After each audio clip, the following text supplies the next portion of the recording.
Difference of squares. Hint, always check for GCF first. So whenever you have perfect square and subtracting, you're going to use difference of squares. So you're going to write over here, a squared minus b squared equals, when you factor, it's a plus b times a minus b. So let's remember this. This is the way you factor when you have perfect square and you have minus between them.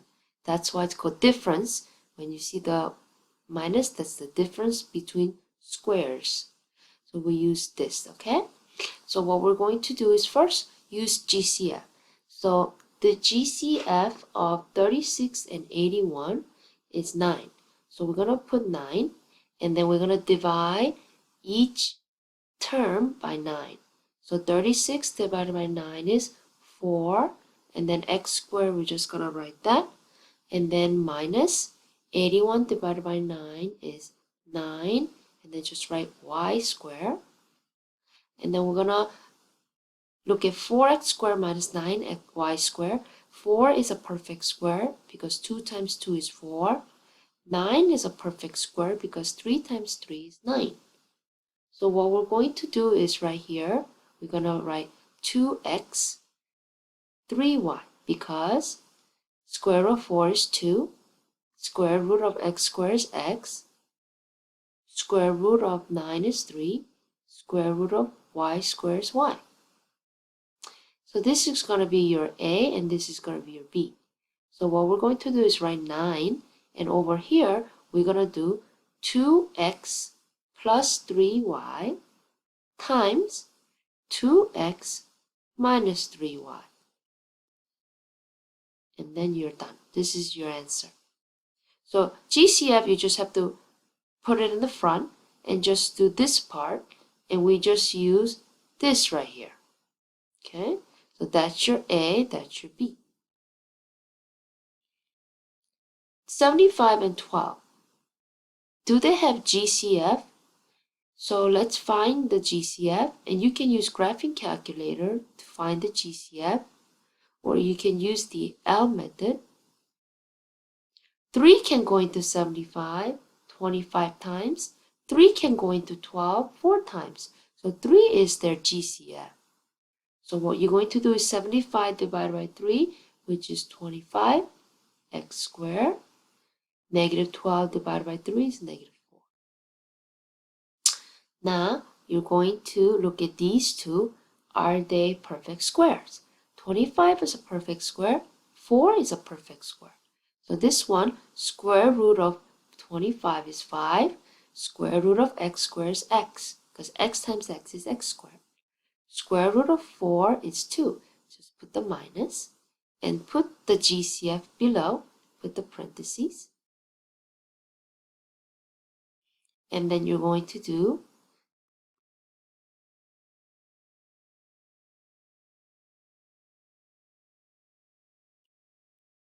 so this one is 5 squared, this one is 2. So we're going to do one for addition, one for subtraction. You can switch them too, it doesn't matter. But you can, if you want, you can do this.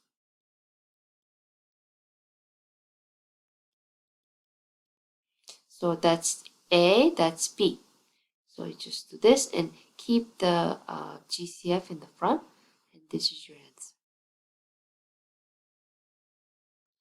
This one, their GCF is 18 and 8. The GCF is 2. And then you can divide 18 divided by 2 is 9. And then just put c squared. 8 divided by 2 is 4d squared. And this, even though this is a perfect square because it's 3c and then 4d, can you factor using this rule? You cannot. You have to stop here because you have addition. This only works for difference, which means subtraction. So your answer for this is just here. You cannot factor anymore using this. This is your factor. So it only works when you have subtraction between perfect squares. Not able to factor? If you cannot factor a polynomial in any way, GCF, expand and regroup, factor by grouping, special cases, etc., what should you write? The same thing you write for a number that cannot be factored, prime. So if you actually cannot factor polynomial, you can say prime. So instead of no solution, you write prime.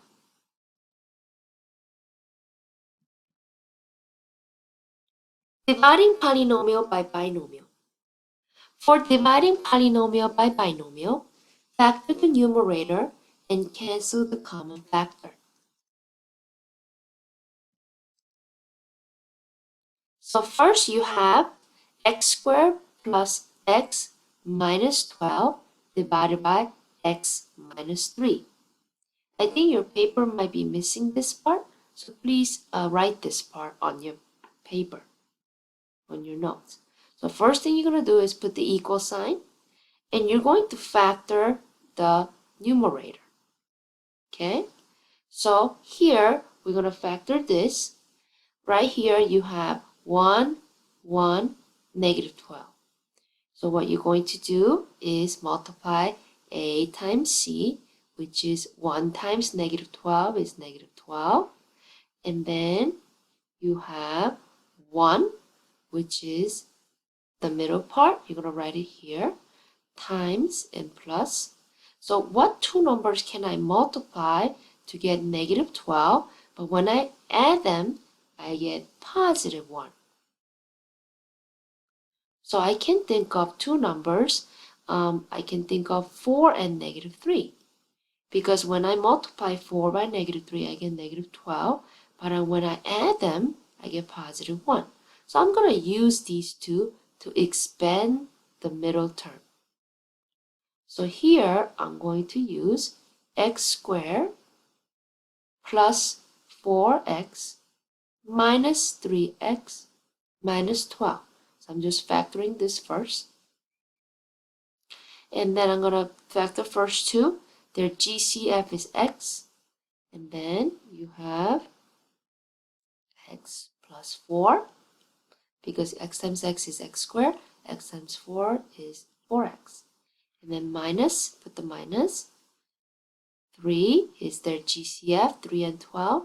And then x plus 4, because negative 3 times positive 4 gives you negative 12.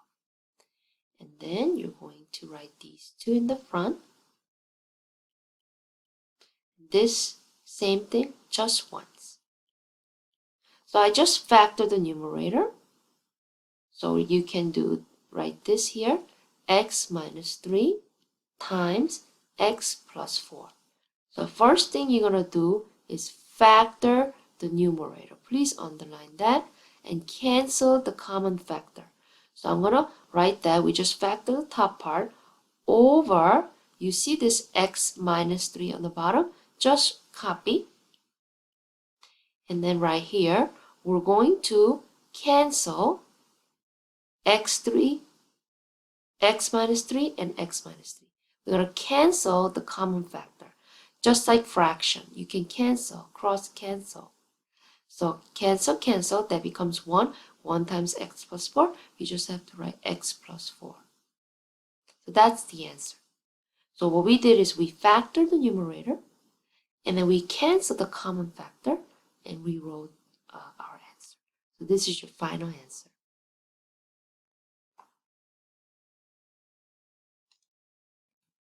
So let's practice. Let's do the first one together, and you can do the second one by yourself. So first thing you need to do is factor this, and this one you need to factor also. Okay? So what we're going to look is 253, okay, no GCF. I'm just going to multiply A and C, which is 2 times, don't forget negative, 2 times negative 3, which is negative 6. And the middle part, don't forget the negative again, negative 5. So what two numbers can I multiply to get negative 6? But when I add them, I get negative 5. So I can think of negative 6 and 1.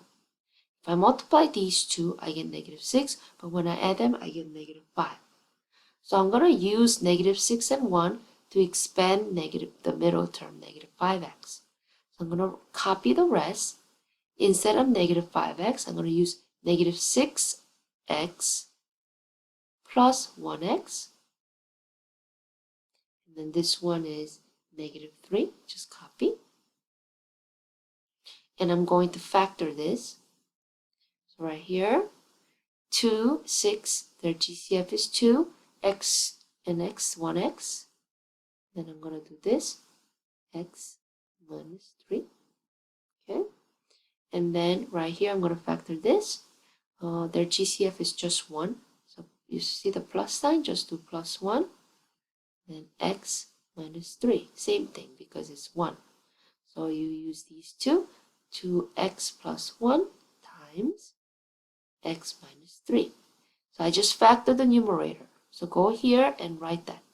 2x plus 1 x minus 3.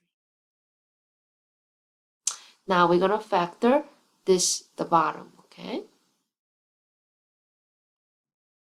So right here, you're going to multiply 6 and 4, which is 24.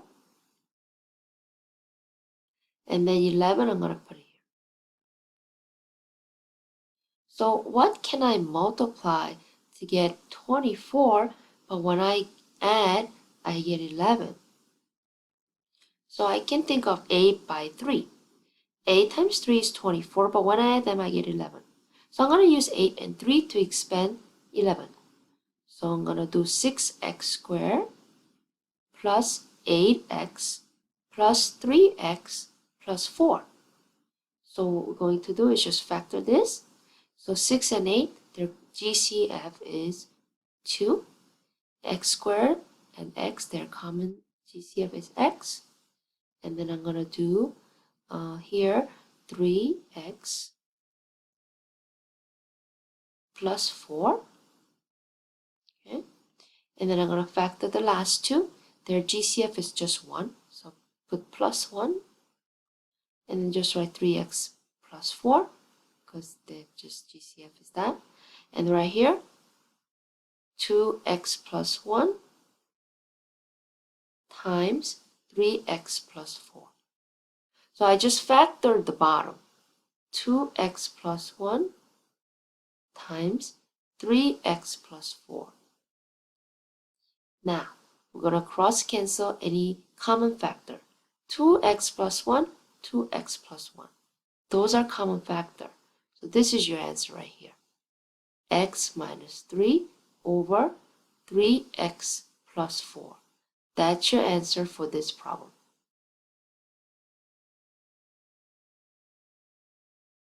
Why don't you go ahead and factor these two and then cross cancel anything that's common and you can write the answer here.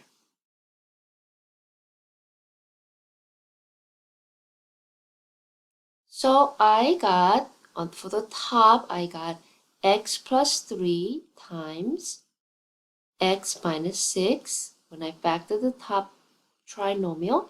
And on the bottom, I got x minus 6 times 3x minus 1. So look for any common factor. Right here, these two are the same, so you can cancel them out and you can write the answer, the remainders, and you're done. So that's the answer for this.